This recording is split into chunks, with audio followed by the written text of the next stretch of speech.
بسم اللہ الرحمن الرحیم۔ السلام علیکم۔ حضرت آدم سے پہلے دنیا میں کیا تھا؟ یہ وہ سوال ہے جو ہم سب کے ذہن میں آتا ہے کہ کائنات میں انسانوں کے بسنے سے پہلے آخر کیا تھا۔ ایک صحابی نے حضور صلی اللہ علیہ وآلہ وسلم سے سوال کیا کہ اے اللہ کے رسول، زمین اور آسمان کو پیدا کرنے سے پہلے ہمارا پروردگار کہاں تھا؟ آپ صلی اللہ علیہ وآلہ وسلم نے فرمایا کہ تب اللہ کے سوا اور کچھ نہیں تھا۔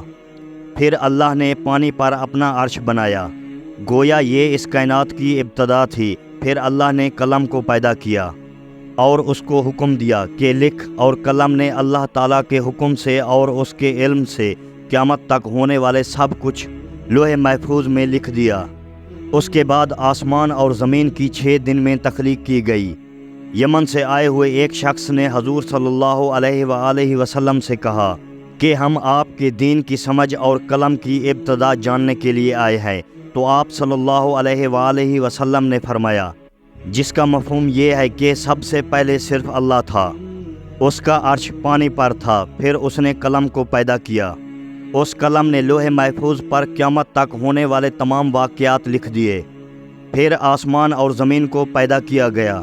اس کی جو ترتیب ہمیں روایات سے پتہ چلتی ہے وہ کچھ یوں ہے کہ اللہ تعالیٰ نے ہفتے کے دن مٹی یعنی زمین کو پیدا کیا۔ جب اللہ نے زمین بنائی تو وہ کانپنے لگی۔ پھر اللہ نے اتوار کو اس میں پہاڑ بنائے، زمین کو سہارا دینے کے لیے ایسے جیسے اس میں کیل ٹھونک دیے، اس سے زمین ساکن ہو گئی۔ پیر کے دن اس میں درخت اگائے، منگل کے دن تکلیفیں، مصیبتیں، جراثیم اور بیماریاں بنائی۔ بدھ کے دن نور کو پیدا فرمایا۔ جمعرات کو زمین میں چوپائے بنائے اور انہیں زمین پر پھیلا دیا، اور پھر جمعے کے دن کی آخری گھڑیوں میں یعنی عصر کے بعد آدم علیہ السلام کو پیدا فرمایا۔ گویا اللہ تعالیٰ نے انسان کی پیدائش سے پہلے اس کی آسائشوں کے لیے زمین اور اس پر ضروریات کی تمام اشیاء پیدا فرما دی تھی، یعنی مخلوق کی ابتدا میں آخری نمبر پر انسان کو پیدا کیا گیا، اور نسل انسانی میں سب سے پہلے تخلیق حضرت آدم علیہ السلام کی تھی۔ وہ تمام انسانوں کے باپ ہیں۔ انسانوں کی پیدائش سے پہلے فرشتوں اور جنوں کی تخلیق بھی ہو چکی تھی۔ فرشتے اللہ تعالیٰ کی وہ مخلوق ہیں جن کا اصل ٹھکانہ آسمان ہے، اور وہ زمین والوں کے لیے استغفار کرتے ہیں۔ فرشتوں کو نور سے پیدا کیا گیا، جبکہ جنوں کی پیدائش آگ سے کی گئی، اور انسانوں کی تخلیق مٹی سے ہوئی۔ ابلیس جو کہ شیطان تھا وہ بھی فرشتوں میں سے نہیں بلکہ جنوں میں سے تھا، اور اس کی تخلیق بھی آگ سے کی گئی۔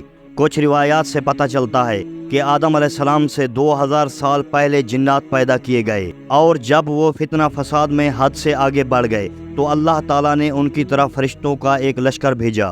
ان میں خوب مارکہ آرائی ہوئی، اور اس میں فرشتوں نے جنوں کو تہس نہس کر دیا، اور وہ سمندروں کے جزیروں میں پناہ لینے پر مجبور ہو گئے، اور آج تک ان کے رہنے کی جگہ یہی جزیرے ہیں۔ ابلیس یعنی شیطان جو جنات کا سردار تھا، اس کا ایک تخت ہے اور وہ تخت پانی پر ہے۔ ابلیس کا اصل نام عزازیل تھا، اور اس کی نافرمانی کے بعد اسے ابلیس کا نام دیا گیا۔ ابلیس کا وہ تخت حقیقتاً کس جگہ پر ہے یہ ہم نہیں جانتے۔ جب اللہ تعالیٰ نے زمین کو انسانوں کے ذریعے سے آباد کرنا چاہا تو انسان کی تخلیق فرمائی، کیونکہ جنوں میں انسان جتنی فہم و فراست نہیں تھی۔ کہا جاتا ہے کہ جنوں میں سب سے زیادہ علم رکھنے والا جن انسانوں میں سے ایک 10 سالہ بچے کی برابر عقل رکھتا ہے۔ اللہ نے انسان کی تخلیق کر کے اس میں روح پھونکی۔ پھر اللہ نے فرشتوں سے فرمایا کہ میں زمین پر اپنا نائب بنانے والا ہوں۔ فرشتوں نے اللہ سے پوچھا کہ ایسی مخلوق کو کیوں پیدا کرتا ہے جو زمین پر فساد کرے اور خون بہائے، اور ہم ہر وقت تیری تعریف اور پاکیزگی بیان کرتے ہیں۔ جس پر اللہ تعالیٰ نے فرمایا کہ جو کچھ میں جانتا ہوں وہ تم نہیں جانتے۔ فرشتوں کے اس سوال کے 2 مقصد تھے۔ پہلا یہ کہ کیا یہ بھی جنوں کی طرح زمین پر فساد کریں گے، اور دوسرا یہ کہ کیا ہم سے تیری عبادت میں کوئی کوتاہی ہوئی۔ بہرحال جب اللہ تعالیٰ نے آدم کو پیدا کیا تو زمین سے مٹی لانے کا حکم دیا۔ پھر اللہ کے پاس اس کے حکم کے مطابق مٹی لائی گئی۔ وہ مٹی اللہ تعالیٰ نے پوری زمین سے اٹھوائی تھی۔ یہی وجہ ہے کہ آدم کی اولاد زمین کے رنگ کے مطابق ہی ظاہر ہوئی، بعض سرخ، بعض سفید، بعض سیاہ، اور بعض اس کے درمیان۔ اس مٹی کو پانی سے تر کیا گیا تو یہ تین بن گئی۔ قرآن مجید میں بعض جگہ انسان کی تخلیق کے لیے تراب کا لفظ آیا ہے، یعنی کہ خشک مٹی، اور بعض دفعہ تین کا لفظ آیا ہے جو یہ کہ بھیگی ہوئی یا تر مٹی کو کہتے ہیں۔ جب پانی کو مٹی سے بھگویا گیا تو وہ لیسدار ہونا شروع ہو گئی۔ پھر اللہ تعالیٰ نے خود انسان کا ڈھانچہ تیار فرمایا۔ اللہ تعالیٰ نے انسان کی تخلیق فرشتوں کے سپرد نہیں کی، بلکہ انسان کو خود ایک مورتی کی صورت میں ڈالا۔ اس کے بعد ایک مقرر مدت تک اس کو چھوڑے رکھا، یہاں تک کہ وہ گیلی مٹی خشک ہو گئی اور اس کا رنگ سیاہ ہو گیا اور اس میں بدبو آنے لگی۔ پھر وہ خشک ہو کر کھنکھناتی مٹی بن گئی اور آخر میں آگ پر پکی ہوئی مٹی کی صورت اختیار کر گئی، جسے قرآن پاک میں فخار کہا گیا ہے۔ اس مٹی کے لیے اور بھی کچھ لفظ قرآن مجید میں ملتے ہیں، مثلاً ہمایون یعنی سیاہ مٹی، مسنون یعنی بدبودار مٹی، سلسال یعنی کھنکھنا کر بولنے والی ہوتی۔ تخلیق آدم اللہ تعالیٰ کا ایک کرشمہ ہے۔ انسانوں کو ایک بہترین شکل عطا کی گئی۔ اس وقت انسان کا قد بہت لمبا تھا اور ان کے بعد آنے والے لوگوں کے قد گھٹتے چلے گئے۔ انسانوں میں سب سے لمبا قد حضرت آدم علیہ السلام کا تھا۔ ایک روایت میں حضرت آدم علیہ السلام کا قد 60 ہاتھ یعنی 60 میٹر بیان کیا گیا ہے۔ جب اللہ تعالیٰ نے انسان کا ڈھانچہ بنا کر اسے خشک ہونے کے لیے ایک مقرر مدت تک چھوڑے رکھا تو ابلیس یعنی شیطان اس کے ارد گرد چکر کاٹنے لگا۔ وہ اس ڈھانچے کو ٹھوکر مارتا تو اس میں سے ایسی آواز آتی جیسے خالی مٹی کے مٹکے سے آتی ہے، اور اس نے دیکھا کہ یہ ڈھانچہ پیٹ والا ہے تو وہ سمجھ گیا کہ یہ مخلوق اپنے آپ پر قابو نہیں رکھ پائے گی۔ آدم علیہ السلام میں روح ڈالنے سے پہلے فرشتوں کا گزر اس ڈھانچے کے پاس سے ہوا تو وہ گھبرا گئے، اور ابلیس بھی ڈھانچے کے آس پاس گزرتا تو ٹھوکر مار کر کہتا کہ تجھے کسی خاص مقصد کے لیے پیدا کیا گیا ہے۔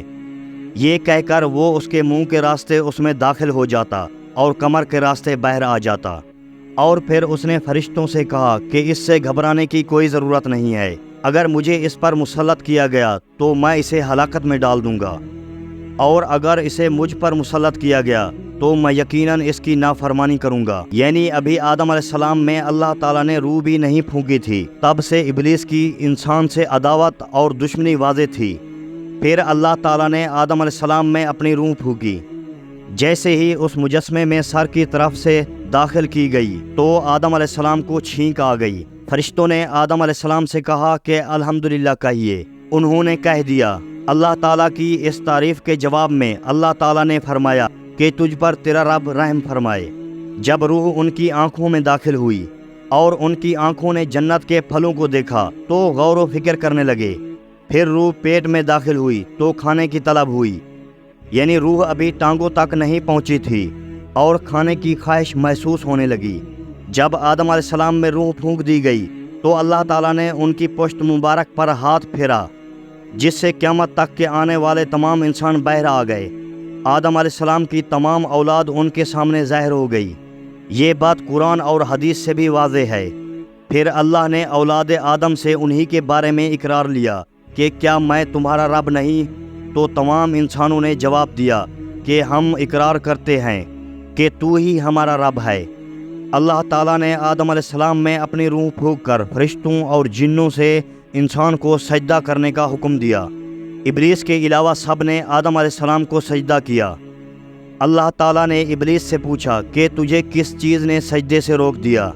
تو اس نے جواب دیا کہ تم نے مجھے آگ سے پیدا کیا ہے اور اسے مٹی سے، گویا میں اس سے بہتر ہوں۔ اللہ تعالیٰ نے اس کی سرکشی پر اسے سزا دیتے ہوئے فرمایا، اس جنت سے اتر جا، تجھے کوئی حق حاصل نہیں جنت میں رہ کر تو تکبر کرے۔ ابلیس نے جواب میں کہا کہ مجھے قیامت تک مہلت دیجیے، یعنی کہ اتنی لمبی عمر دے دیجیے کہ قیامت تک مجھے موت نہ آئے، جبکہ تمام انسانوں کو دوبارہ زندہ کیا جائے گا۔ اللہ تعالیٰ نے فرمایا کہ تجھے ایک وقت مقرر تک مہلت دی گئی۔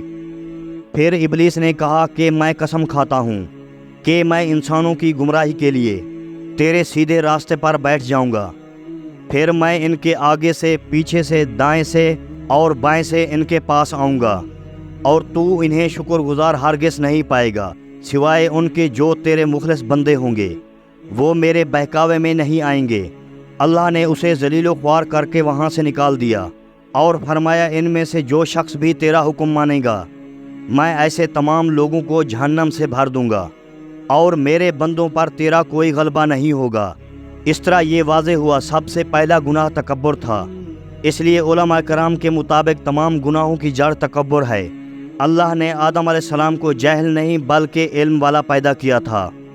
جب اللہ نے آدم علیہ السلام میں مکمل روح ڈال دی تو وہ اپنے پیروں پر کھڑے ہو گئے، تو اللہ نے انہیں حکم دیا کہ جاؤ فرشتوں کی جماعت کو السلام علیکم کہو۔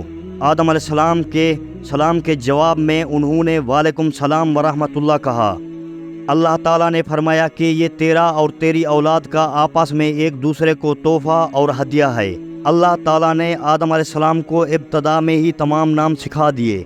وہ اللہ تعالیٰ کے حکم سے آسمان اور زمین کی ہر چیز کا نام اور ان کا استعمال جانتے تھے۔ اللہ تعالیٰ نے ان تمام چیزوں کا نام جب فرشتوں سے پوچھا تو وہ ان چیزوں کے نام نہیں جانتے تھے۔ پھر آدم علیہ السلام نے ان تمام چیزوں کے نام بتائے۔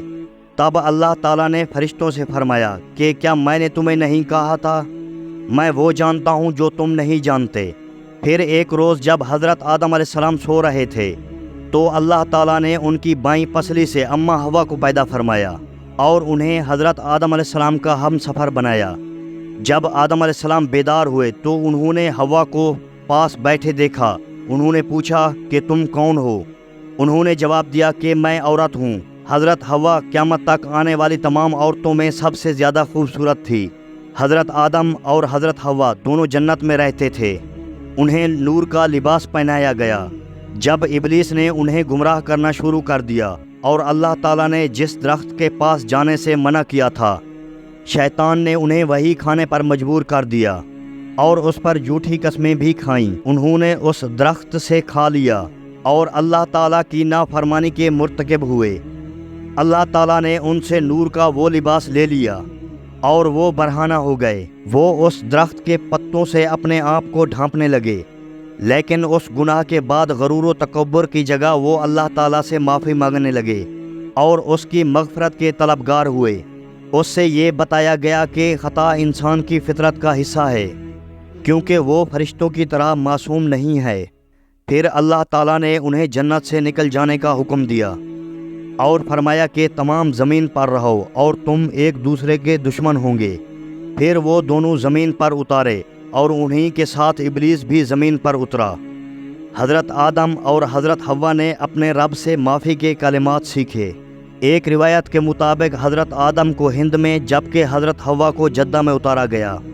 پھر وہ ایک دوسرے کو ڈھونڈنے لگے اور آخرکار میدان عرفات میں ان کی ملاقات ہوئی۔ حضرت ہوا نے 20 ولادتوں میں 40 بچوں کو جنم دیا۔